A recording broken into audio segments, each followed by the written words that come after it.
สบายดีเพื่อนๆสบายดีมู่ครับทุกคนทาง YouTube Channel ของน้อง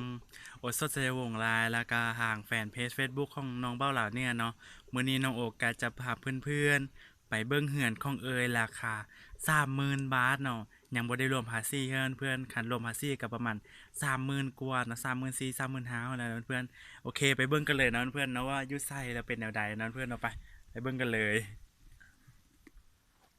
นี่นอนเพื่อนนอนเหือนของราคา35,000หอมพี่ดินบริบอกเพื่อนหอมพี่ดินเดินเพื่อน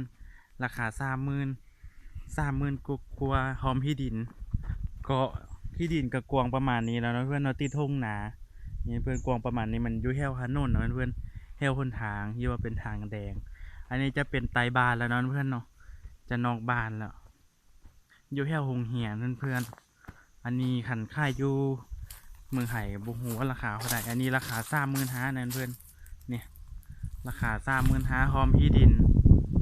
นี่นอนเพื่อนเนาะก็จะมีประมาณนี้ก็แต่ก่อนเพื่อนก็จะมีเหือนขวายอยู่นี้นอนเพื่อนเนาะเหือนขวายอยู่นี้เพื่อนอยู่บนเมืองโอจีเนี่ย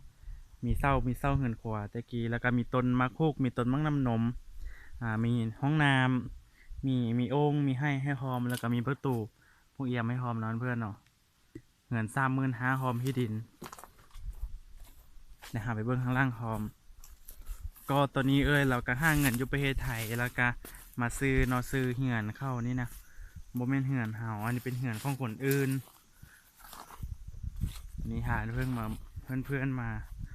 เบิ่งราคา35,000หอมที่ดินหอมหิวฮัดธรรมศาสตร์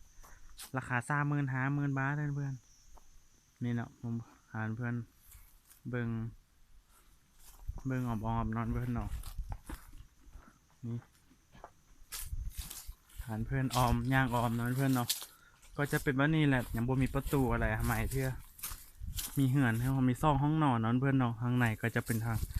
างโล่งนอนเพื่อนเนาะอันนี้ก็จะเป็นทางแคมเหือนนอนเพื่อนเนาะอือฮึก็จะประมาณนี้แล้วเพื่อนเหือน35,000ราคาอยู่ที่ประเทศลาวพร้อมที่ดินเนาะเพื่อนๆเนาะแล้วก็จะมีต้นมะม่วงอันนี้จะบ่แม่นที่ดินเขาละอันนี้หัวอยู่นี้นอนเพื่อนเนาะหัวอยู่นี้นอนเพื่อนเนาะอันนี้เป็นที่ดินของคนอื่นแล้วเข้าบ่ได้ล้อมหัวอันนี้จะเป็นข้องนานั้นข้องนานอนเพื่อนเนาะอันจะเป็นข้องนาที่ตอนนี้นาแล้วก็ไปเฮ็ดเวียกอยู่ประเทศไทยนอนเพื่อนเนาะอันนี้จะเป็นเหือนนาเพื่อนเหือนนาเราไปเฮ็ดเวียกอยู่ประเทศไทยอันนี้ก็จะมีน้ำบาดาลเนาะอยู่ประเทศลาวน้องโอใส่น้ำบาดาลนอนเพื่อนเนาะน้องโอจะหาเพื่อนย่างรอเบื้องบานทอมอันนี้ก็ประมาณหลายแสนอยู่เหือนได้เหือนที่ซื้อเราซื้อแบบว่าอันเข้ากำลังซีไปคัดเคลื่อนทางการเงินอย่างนี้นะเขาก็อันเร่งรีบในการซื้อเร่งรีบในการขายอันนี้จะเป็นรถซิงค์นอนเพื่อนเนาะรถซิงค์มีฟืน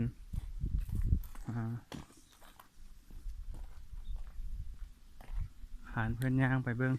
ถนนคลองเมืองลาวพร้อมมันอยู่ไกลจากถนนประมาณ2-3 นาทีจากเหือนมาถนนใหญ่ก็ได้ก็บ่ไกลปานใดนอนเพื่อนเนาะ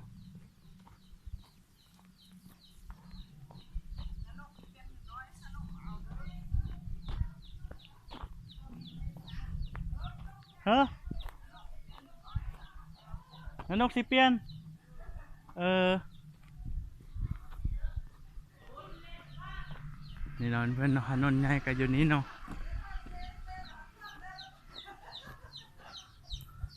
ห่างจากถนนใหญ่ก็บ่ไกลนะเพื่อนเนาะเราจะหาเพื่อนไปเบื้องลานหมันของนาพร้อมปะนี่เนาะอยู่บ้านนอกอยู่สนบทอยู่ประเทศลาวก็เป็นแบบนี้นะเพื่อนเนาะ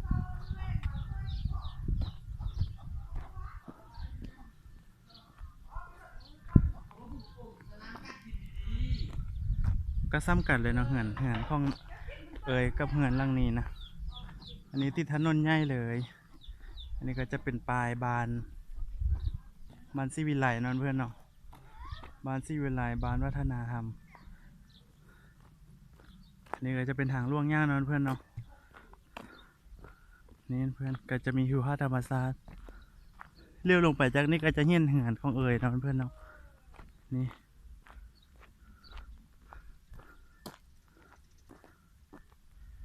ตอนนี้กำลังฮอนเนาะเพื่อนเนาะปะก็จะบ้านของน้องโอกับ40 ปลายหลังคาเหือนประมาณนี้แล้วเพื่อนมันบกกวางย่างไปสักกะเห็นกันเมื่อแล้วเนาะเงินของเอ๋ยกับมันนี่กับซ้ำๆกันนั่นเพื่อนหลังละ10,000หลังละ20,000 30,000นะเพื่อนเฮ็ดอยู่ไปเฮ็ดลาวแต่ว่าที่ดินมันติดถนนหนทางง่ายเนาะเพื่อนเนาะเห็นแม่เราย่างมาอีกก็แม่เราสิมาตักมันต้นนำหน้านกย่างก็ไปเหือนหน้านกปะอันนี้จะเป็นเหือนนาเดี๋ยวเพื่อนๆ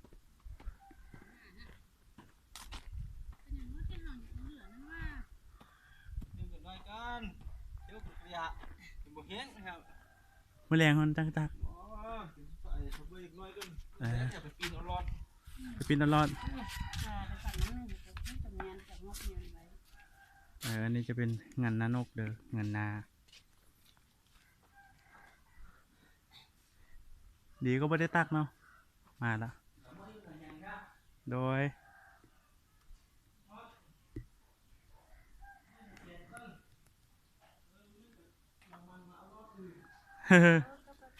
อันนี้จะเป็นเหือนนาเนาะวิวห้องเหือนนาอันนี้ก็จะเป็นวิวธรรมชาติเนาะวิวธรรมชาตินาก็จะมีบอนจอดรถมีรถจักรแล้วก็มีบอนจอดรถซิงค์เนาะเพื่อนเนาะรถซิงค์ก็จะอยู่รุมหัวเนาะรถซิงค์ก็ไปตั้งน้ำมันนี่เนาะเพื่อนเนาะ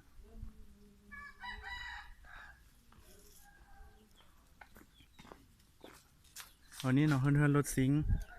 อันนี้รถซิงค์เนาะ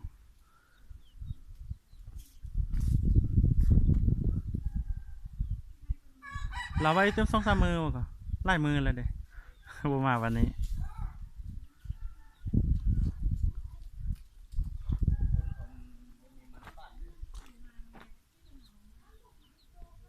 เหือนนาก็จะมีน้ำบาดาลนั้นเพื่อนวันนี้น้ำบาดาลเจาะประมาณ20,000 บาทเดี๋ยวจะพาเพื่อนไปเบิ่งลานมันเด้อย่างลงไปเนาะอันนี้ก็จะเป็นเหือนของคนลาวนั่นเพื่อนเนาะมีรถแตกๆแล้วก็มีบอนนั่งแล้วก็มีส่วนหักเพื่อนมีบอนเฮ็ดกินนะเพื่อนเนาะอันนี้ส่วนผัก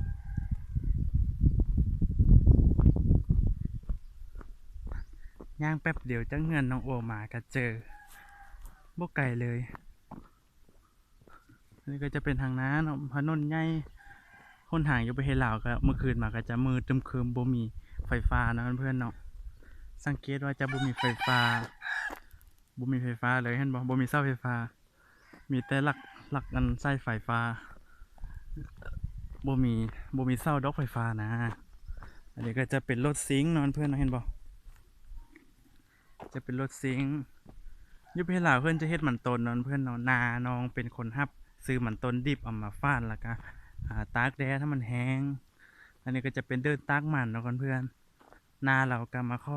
ดินขึ้นอันนี้ดินเราดินนางเปียวเนาะนางเปียวเราไปเฮ็ดเวียกอยู่ประเทศไทยกันเพื่อนเรามาข้ออันนาเคยมาข้อเศร้าหรือบ่ฮู้มาข้อ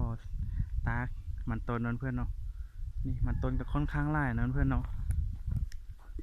อันนั้นก็จะเป็นปลาฮิวเนาะเพื่อนเนาะเป็นปลาซานะเป็นปลาซาก็ค่อนข้างกว้างเพื่อนๆอันนี้มันต้นเพื่อนๆมันต้นอยู่ภาพธรรมชาติงามเนาะตอนนี้ฮอนไล่แต่ว่ากะแบบว่ามันสบายๆสำหรับผู้ทั่วไปผู้ใดมั่งฮอนกะมาเที่ยวได้เด้อ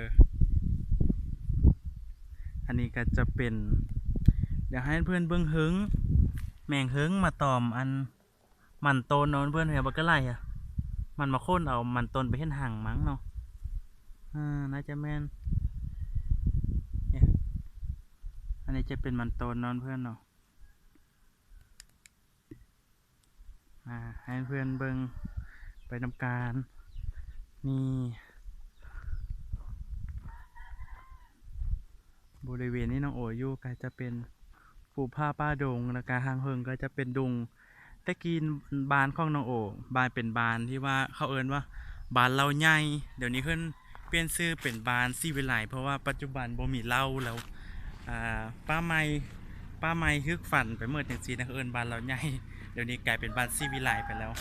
แปลว่าป้าไม้บ่มีจังซี่นะอันนี้จะเป็นต้นมังกรเนาะเพื่อนเนาะต้นมังกรแล้วเขาก็จะเฮ็ดซ่อนหากินเองเนาะเพื่อนเนี่ยซ่อนหากินเองเลยเฮ็ดซ่อนหากินเองเนี่ยเพื่อนนี่ซ่อนหากินเองอันนี้เขาเอิ้นหักอย่างนี้เนี่ยหักอันนั้นนี่อันนี้หักเขาเอิ้นหักอย่างหักอีแยะหักอีเหอะหักอย่างเนาะเพิ่นเฮ็ดหากินเองมีหักหอมมีหักหอมมีหักหอมหักวัวหักสีมีครบเลยเนาะลาบเป็ดลาบปลาเพราะว่าคนลาวมักเฮ็ดลาบเนาะเพื่อนๆเนาะซื้อปลานิลมาซื้อปลาข้อมาแล้วก็มาลาบนี่สินะโอเคเนาะเพื่อนเนาะคลิปนี้ก็